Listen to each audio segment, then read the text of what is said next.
Final dungeons are some of the most memorable places in classic video gaming.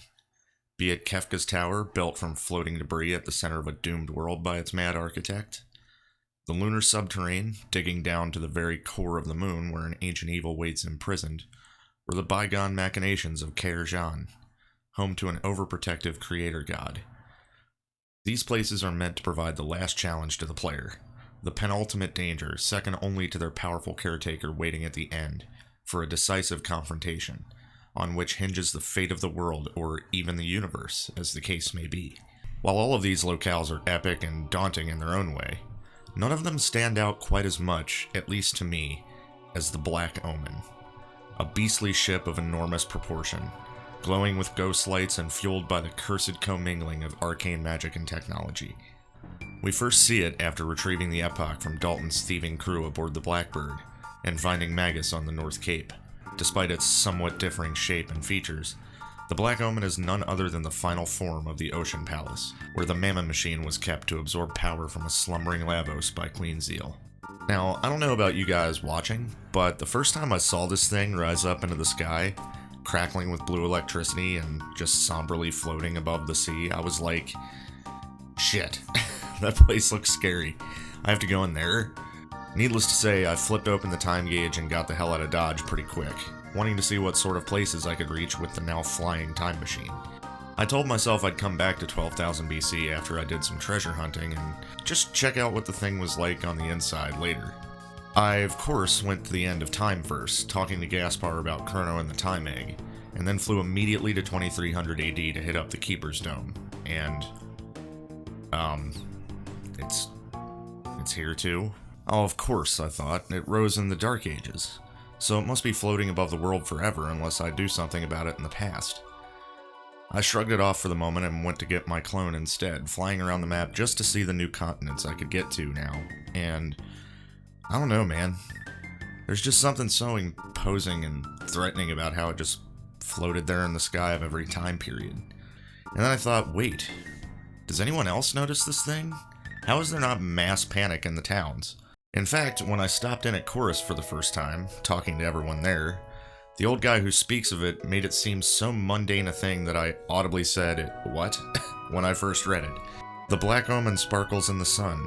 Tomorrow should be clear too. That's absurd, was my first thought. But then the obviousness hit me. This thing has been chilling on the map since 12,000 BC now, and has done nothing to cause direct harm in all of that time. It literally is just a place of worship for Lavos, a being that most of the world has no idea even exists as legend or otherwise outside of the mystics. That they would refer to it so passively when they have no knowledge of a timeline where it wasn't there suddenly made total sense. Every one of these revelations were differently impactful as they struck me, and it just made the Black Omen that much more interesting an object. So much so that I finally bit the bullet and approached it in 12,000 BC, assuming that the goal was to remove it from history from the era in which it rose. Now I want you to imagine this outside of obvious gameplay for a moment, and think of the feeling one might have flying towards this thing, were it to be made fully to scale. On the compendium, this topic has been discussed, and many people have given different interpretations of just how big it must be, as overworld sprites are almost never a good reference for the actual size of anything in Chrono Trigger. Obviously, all of these theories are subjective, but one proposal seemed to gain quite a bit of ground and is now headcanon to me. The suggestion that the Black Omen, in its full size, is the size of Manhattan. The thought alone of something that big floating over my house just gives me chills, man. I don't know how Melchior sleeps at night. In response to that original hypothesis by Excalibur, I'm going to quote Manly Man, who gives a well-summarized explanation of the details. Quote, looking at the sizes, Manhattan is about 23 square miles, making, on average, the X and Y axes a little under 5 miles each. Judging by the sprite, it's twice as long as it is wide. It's about as tall as it is wide at its highest point. The space it would require to fit in any one place would be a little over 41.5 cubic miles. This, of course, is judging by Excalibur's thoughts on the subject. Compared to a mile-long Star Destroyer from Star Wars, the Black Omen is fucking gigantic, which actually does it justice if you ask me. Given the amount of weaponry that a Star Destroyer has, it would take at least a small fleet of them to cause significant damage to the thing. Very fitting for something so unique and powerful." Unquote. The conversation continued, finally revealing the dimensions of Darth Vader's Executor-class dreadnought, which is almost the size of Manhattan, positing that the Black Omen is at least that big, if not bigger, but definitely taller if nothing else, as Manly Man rightly referred to Vader's ship looking like a paper plate. Not to mention, when we reach the top of the Omen, it is quite clearly breaking through the upper atmosphere, and allowing us to view the curve of the Chrono world. If that ain't tall, I don't know what is. Now that we've set the stage, seriously, imagine you and your friends in your little 3-seater time machine flying toward this behemoth, shrouded in the artificial twilight it creates simply by existing in the sky. Terrifying.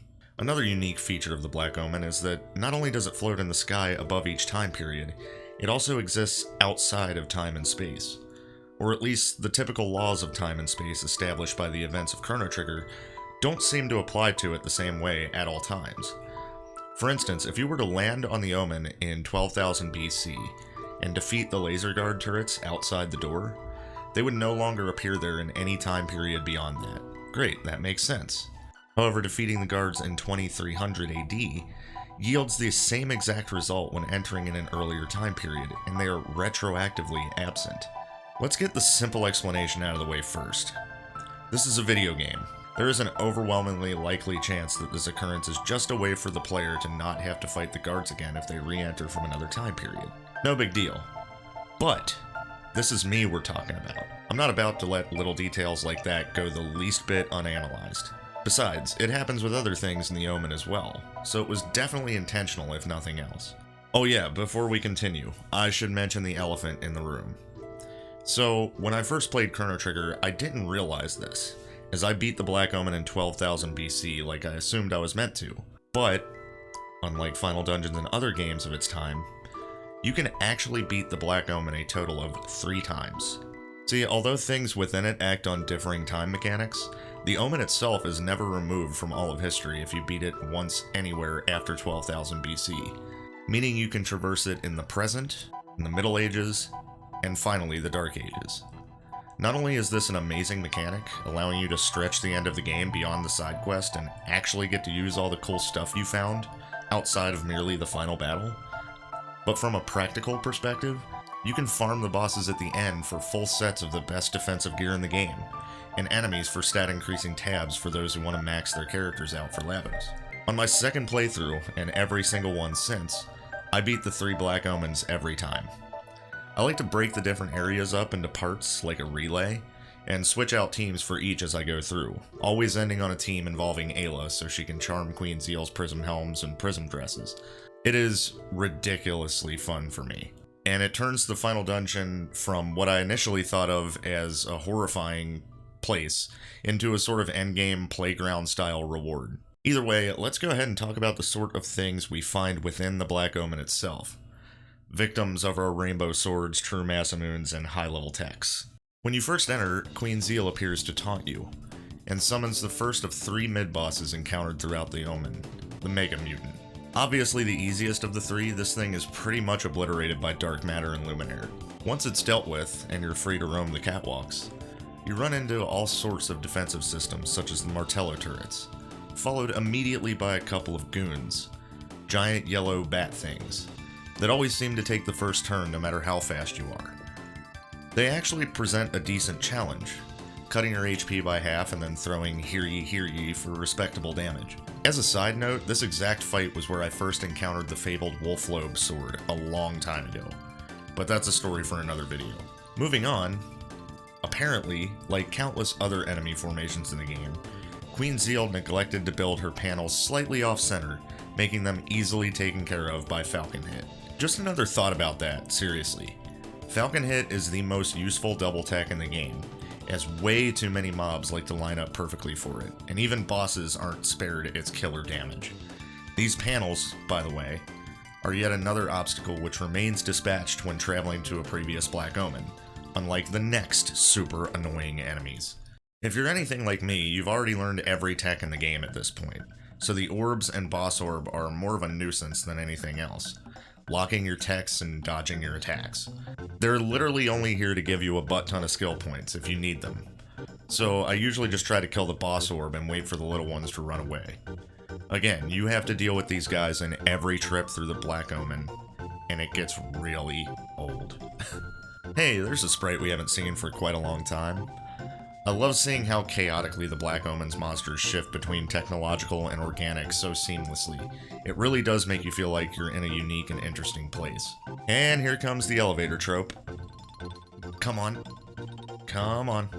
Just a little closer. Motherfucking falcon hit.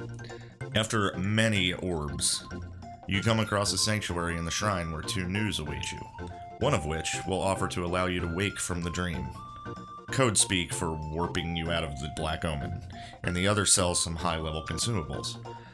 I like to think that these guys just happen to get caught up in the rising of the Ocean Palace, and we're just waiting for you to show up to help. Pretty sure they're aware of what's going on. News know more than you think, man, I swear. Leaving them, your next fight is against a golden Hecarim called Tubster, who appears in a way so epic it makes you think he's a boss. I recommend charming him for power tabs, but carefully. He does hit like a truck sometimes. See, now this is what I'm talking about with the weird occurrences. Now we encounter two Cybots who look remarkably like Gato. Yet, Luca built Gato in 1000 AD. And here are these things in the Omen in every time period. It's as if they were plucked from a future where they were mass-produced or something and plopped in the middle of the dungeon to perform a chaotic concert. Though I dig their jam, it doesn't slap harder than Gato's tune. Sorry, fellas. Speaking of music, let's take a second to appreciate the Black Omen theme. I love how it starts off just a bit haunting and slow.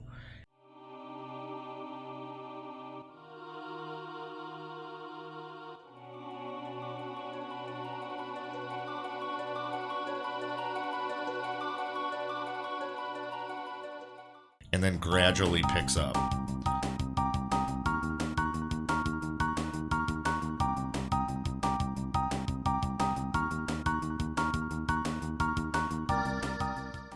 Until finally it turns into a banger out of nowhere.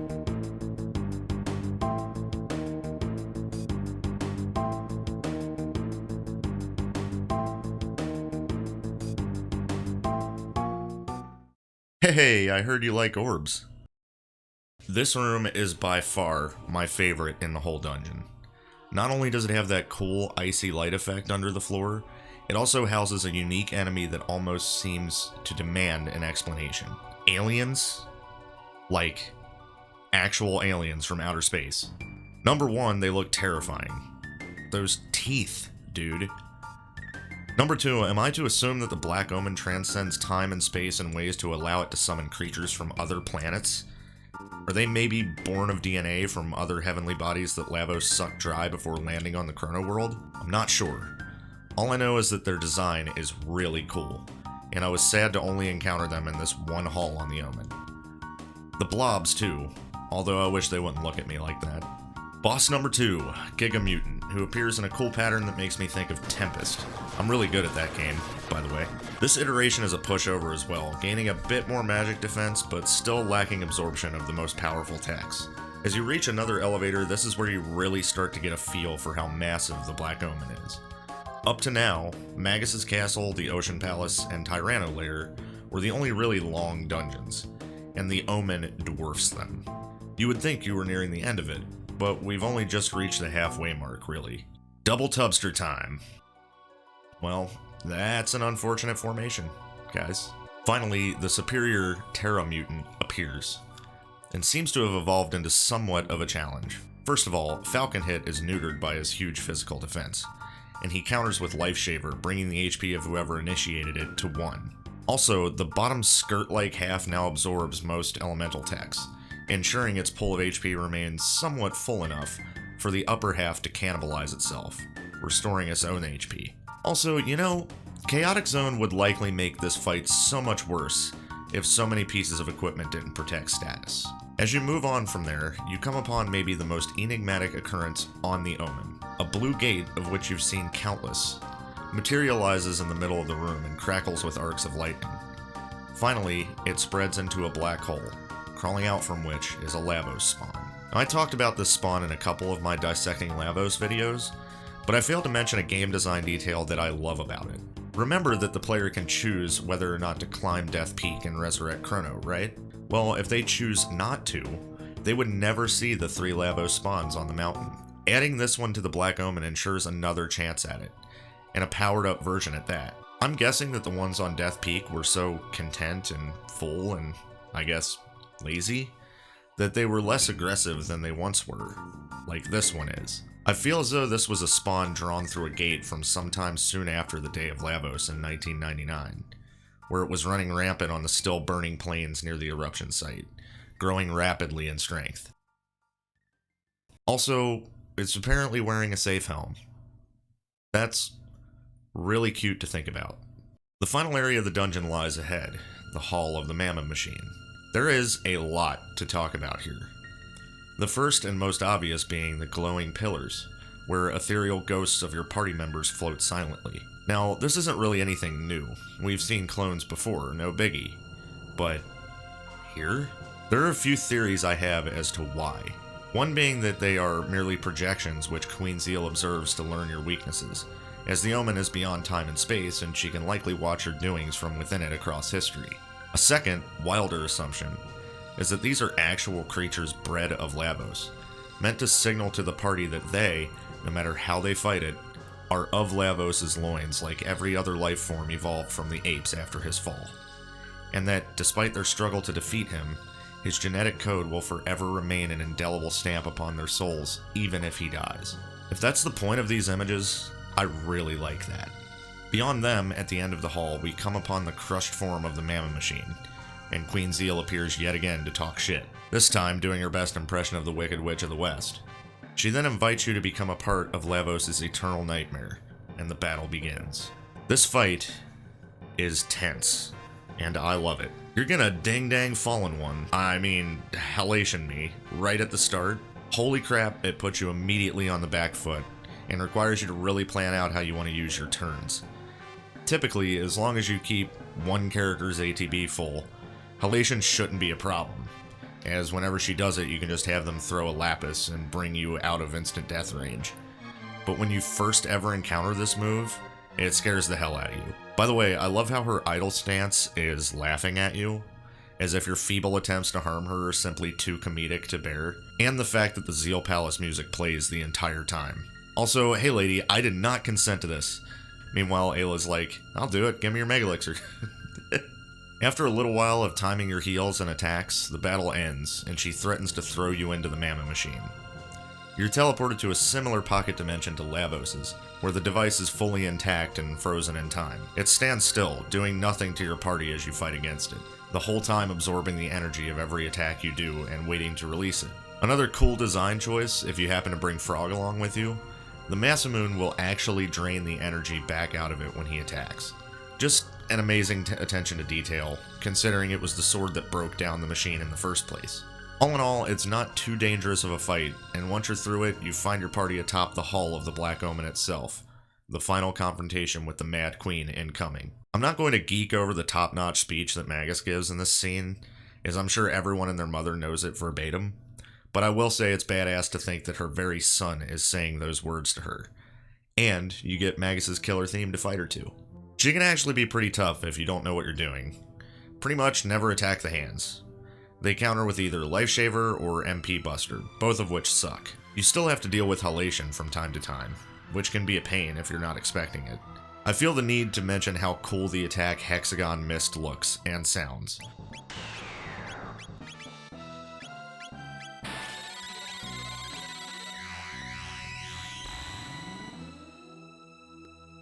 Either way, after you've gone ahead and charmed your Prism Helms and Prism Dress from each of her parts and directed your most powerful single target attacks at her face enough, she's finally defeated. In a last-ditch effort to serve her sleeping lord, Queen Zeal causes the Omen to disintegrate into a gate, which transports you to Lavos' dimension, where the final confrontation takes place. And thus, the Black Omen is destroyed. Speaking to Gaspar at the end of time reveals that the Queen can finally rest, and that she's reverted back to being human, whatever that means.